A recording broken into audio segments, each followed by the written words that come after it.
एक squash match अक्सर ही किसी रेसलर को बढ़ावा देने के लिए किया जाता है। इन मैचेस में अमूमन एनहेंसमेंट टैलेंट्स शामिल होते हैं जिनका काम होता है अपने ओपोनेंट को जितना हो सके उतने बेहतरीन रेसलर के तौर पर दिखाना। समय समय पर WWE ऐसे ही स्क्वैश मैचेस करवाता रहता है और कई बार तो ये तब होते हैं जब इसकी किसी को उम्मीद ही नहीं होती। ये मैचेस लगभग 10 से 20 मिनट्स तक चलते हैं, मगर WWE वो करता है जो कोई नहीं सोच सकता और एक अच्छे परफॉर्मर को केवल कुछ ही मिनट में बुरी तरह हरा देता है, कभी कभी केवल कुछ ही सेकंड्स में। तो जुड़िए हमारे साथ रेसलमेनिया में, जहां हम 10 ऐसे स्क्वैश मैचेस की बात करेंगे जिसकी किसी को भी उम्मीद नहीं थी। उससे पहले रोज की रेसलिंग वीडियोस के लिए हमारे चैनल को सब्सक्राइब करके नोटिफिकेशन बेल दबाना ना भूलें और एक्सक्लूसिव लिस्ट के लिए हमें फेसबुक पर फॉलो करें और हमारे नए चैनल रेसलमेनिया शॉर्ट्स को भी जरूर देखें।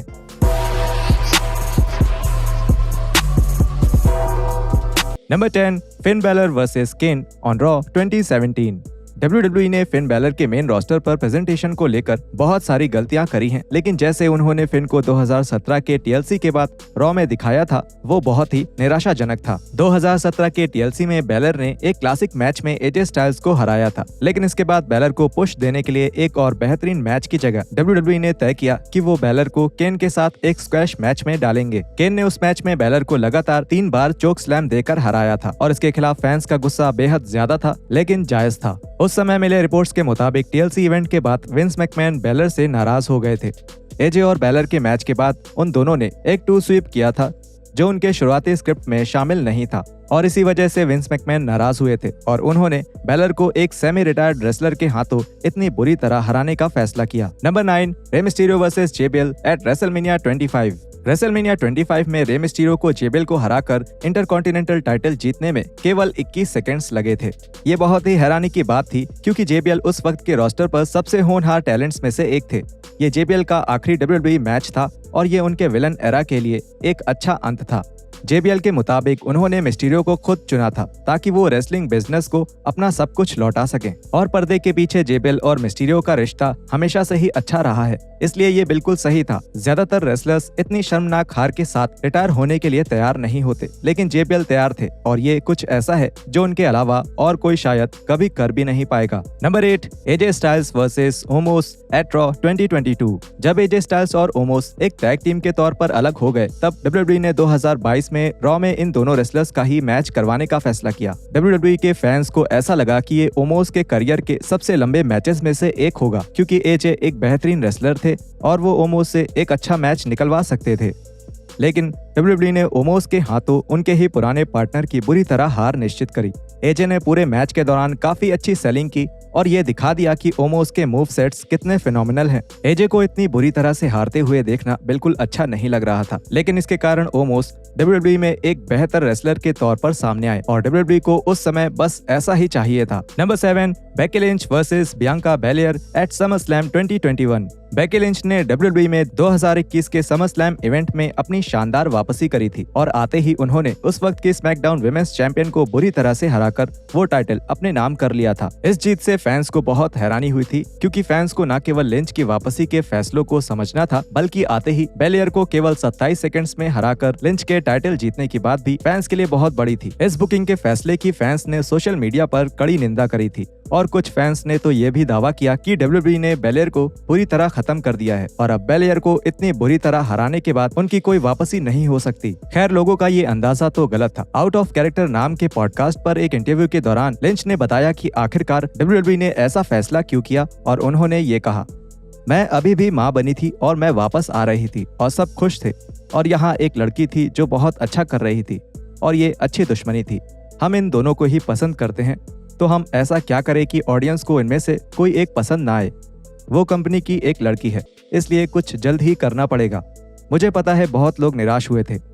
अगर उन्हें ऐसा कुछ करना ही था तो कम से कम मैच लंबा करते, लेकिन अगर हमारा एक लंबा मैच होता और तब मैं उसे हराती तब मैं केवल उसको हराती और वो अच्छा नहीं होता और वो अच्छा नहीं होता, उसके लिए बिल्कुल अच्छा नहीं होता। लेकिन अगर उससे कुछ छीन लिया जाए और हम उससे अचानक ही कुछ छीन ले, तब हम उसको और ज्यादा सफल होते हुए देखना चाहेंगे। Number 6, Ronda Rousey versus Ruby Riott at WWE elimination chamber 2019। जब ये खबर सामने आई कि Ruby Riott Raw women's title के लिए 2019 के एलिमिनेशन चैम्बर में रोंडा राउजी को चुनौती देने वाली हैं, तब शुरुआती में फैंस काफी उत्सुक थे। राइट को हमेशा से ही WWE में कम आंका गया था और अब आखिरकार उन्हें एक बड़ा स्पॉटलाइट मिल रहा था। दुर्भाग्य से WWE ने इस मैच का इस्तेमाल राउजी को ही और बढ़ावा देने के लिए किया और इसमें राउजी ने केवल 1 मिनट 40 सेकंड्स में ही राइट को बुरी तरह हरा दिया। राइट के मुताबिक राउजी इस बात से बिल्कुल खुश नहीं थी जिस तरीके से WWE ने इस मैच की बुकिंग को संभाला था और इसीलिए राउजी ने हर वो चीज करी जो वो कर सकती थी ताकि उसके अगली रात को रॉ में उन दोनों का एक अच्छा और लंबा रिमैच हो सके। इसके बाद राउजी और राइट ने रॉ पर लगभग 11 मिनट्स का एक मैच किया जो उनके पहले मैच से काफी बेहतर था और वो बिल्कुल वैसा ही मैच था जो पिछली रात के पे पर व्यू में होना चाहिए था। नंबर 5,